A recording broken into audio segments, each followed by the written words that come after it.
Hi everyone. I wanted to do this presentation to address some of the misconceptions and uncertainties for many who have a devoted interest in the fulfillment of spiritual self-realization.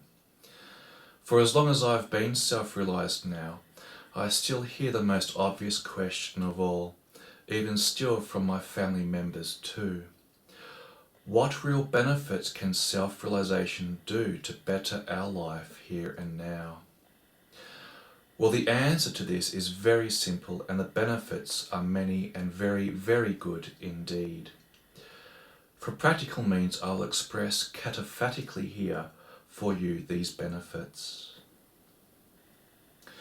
The main blessing of attaining self-realization is that you are both earthly and spiritually free and liberated within yourself, while dealing with the surface stuff of life that comes your way, whatever that may be. Physically, mentally, emotionally, good, bad, or indifferent. And once you have truly attained self-realization, there is no going back to the old ways of life ever again. For you have passed through the mystic veil, so to speak, into the attainment of spiritual and esoteric knowing.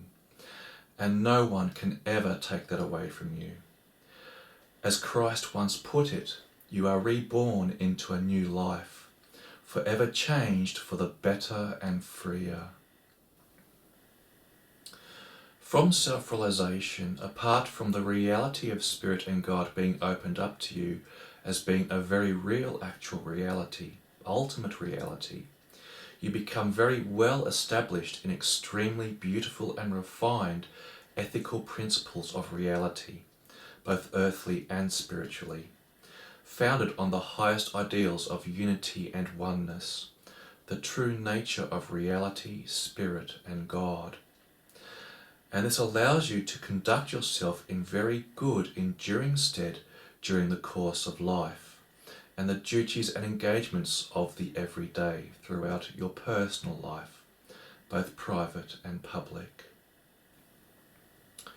As much as spiritual mind practices of meditation and contemplation are traditionally used to purify oneself to be fit enough to receive and come into self-realization, once achieved the realization of Spirit and God, it is not kept in our conscious mind 24/7, occupying our surface attention all the time. No. Realization is stored in our deeper being. And just like any other realization, no matter how basic or profound, we do not have to keep thinking about it all the time to keep it aware and realized for us. Once something actual is realized and known, it is kept in the most sacred parts of our true, deeper self, always there, and can be brought to our surface attention of personal mind at any time we so desire, to be expressed outwardly and used to benefit others. The personal mind is not lost in God when you become self-realized. Realization is kept in heart and being, not mind and thoughts. One of the greatest benefits of attaining self-realization is that you do not worry in any deep way about the ongoings of life, both personally and globally. Personal worry for you is gone, surrendered into the knowing of eternal Spirit and the providence of God, keeping everything going and all together in the greatest scheme of things. No matter how tried and tragic many of various earthly circumstances can be for us in this relative dualistic world. Your personal will is now surrendered into the knowing and eternal care of the greater divine will, and that is your always beloved solitude and relief. You may no longer worry, but you still greatly care, even more so now, in a most compassionate and empathic way, both for your loved ones and the community at large, in a very deep, integral way. People always say that if there is a God, why does he let so much suffering and tragedy happen in our world? And why does he let children suffer and have illness that will end them early in life? My spiritual appreciation to this is that mankind causes many of his own sufferings out of his own selfish ignorance from not knowing his true nature and the true nature of reality. Even in self-realization, you may become knowing of the deeper esoteric ways and means of life, but there are still many spiritual mysteries in God that are for Him alone. And when it comes to the suffering of children, no one should ever presume to know better and wiser than God, and question why. For when it comes to such things like this, some answers like these cannot be truly known for what and why they actually are in an earthly relative sense. And when it comes to this in life, that is when we must humbly submit and hand over and leave it with God, as He is the only one who truly knows the whys and hows of each and every one of us in the relative struggles of earthly life. No one else but Him. And who are we to question and challenge in our own limited, blind, earthly unknowing, the divine eternal creator of all, the one and only who knows all things as they actually are, at all times within His eternity? The only way self-realization is attained is through mystic union with the divine. Only in that do we truly know of the eternal presence and being of God. Once this happens to us, many deeper mysteries and divine things are greatly revealed to us once in His presence, in many ways that cannot be tampered with or corrupted by our personal mind, but only sacredly, impersonally infused into our deeper essence of being, our personal soul, individual consciousness. Not only is mystic union a peak experience for us, but nor can it be maintained as a constant in earthly relative life.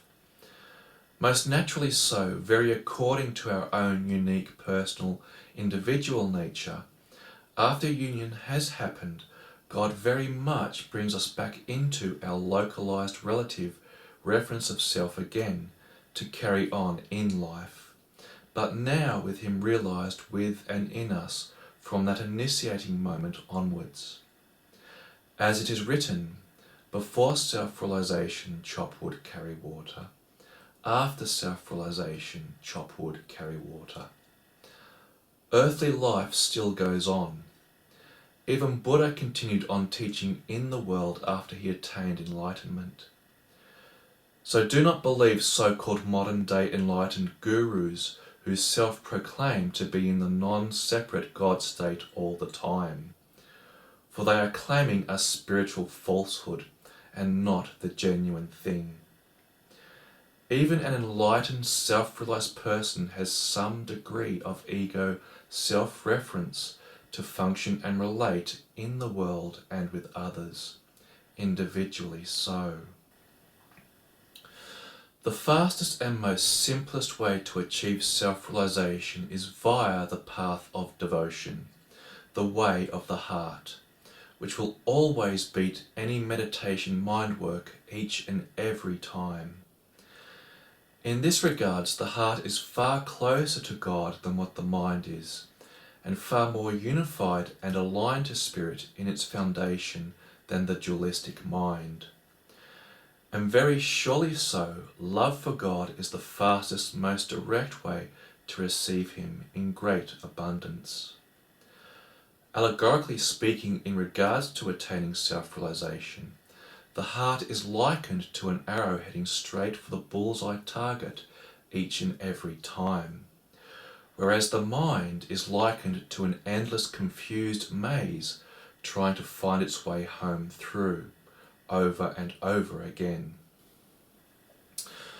Mystic union with the Lord God is the ultimate peak experience in earthly life any human being can come into, and is the sole birthright of us all in the origins of spirit. As immensely loving and blissful the state of mystic union with God is, I do not ideally ascribe to the Eastern doctrines of Advaita telling of our ultimate destiny is in total absorption back into the boundless eternal consciousness of God.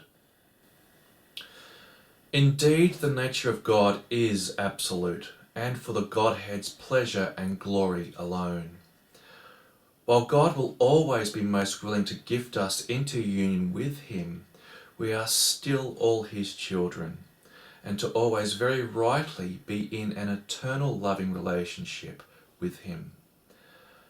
Absolute boundless oneness is for God alone, and while we can travel through life and eternity always available to experience mystic union with the Lord, ever increasing our joy, love and devotion and glory for Him, we are truly meant to be in loving spiritual relationship with God throughout all eternity. As eternally always, ultimately so, the wave is never separate from the ocean. However, relatively speaking, they are in expressive relationship to one another. This is the beautiful divine paradox of all relative life within the greater absolute. And as truly divinely beautiful mystic union is, I will always choose to be in loving devotional relationship with the Creator. Once achieved self-realization, you feel tremendous humility and peaceful submission into the glory of God, and deeply empathize and yearn for all your other brothers and sisters of the earth to come into the divine graces of this mystical freedom in God as well, which every true mystic very humbly and reverently knows is the spiritual soul birthright of each and every one of us, without exception or distinction, as it being sacredly and perfectly equal to and for us all. As such, selflessness becomes a most natural way of life for any mystic who has attained self-realization, and their life is lived out in a very excellent and virtuous way, whether they further devote their life to reserved quiet living or fulfilling greater humane causes of advocacy service around the planet.